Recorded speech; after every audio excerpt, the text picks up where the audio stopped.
তাদের মধ্যে বাক বিতরটা হচ্ছে কে রূহ নিয়ে যাবে। তো জাহান্নামের ফেরেশতারা বলছেন সে এতগুলো খুন করেছে, তার রূহটা আমরা নিব। আর জান্নাতি ফেরেশতারা বলছেন না, সে তওবা করতে এসেছিল, অতএব সে আল্লাহর অভিমুখী হয়েছে, তার রূহটা আমরা নিব। আল্লাহ পাক এখানে একটা কৌশল করলেন। আল্লাহ পাক ফেরেশতাদেরকে বললেন, তোমরা রাস্তাটাকে পরিমাপ করে দেখো, যেদিকে যাচ্ছিল তার পরিমাপ বেশি নাকি যেখান থেকে এসেছে ওর পরিমাণ বেশি। আল্লাহ পাক জমিনকে আদেশ করলেন, হে জমিন তুমি প্রশস্ত হয়ে যাও।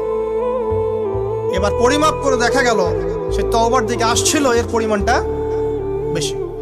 এই একটা কাজের ওসিলা আল্লাহ পাক তাকে মাফ করে দিলেন। মনে রাখবেন, এটা মৌখিক বিষয় ছিল না, সে মন থেকে, ভিতর থেকে কিন্তু সে আল্লাহর প্রতি অনুগত হয়েছে।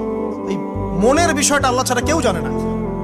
আপনি দেখতে পারেন সমাজে অনেকে দাড়ি, টুপি, পাগড়ি, জুব্বা সব লাগিয়ে ঘুরছে, তো বিশ্বাস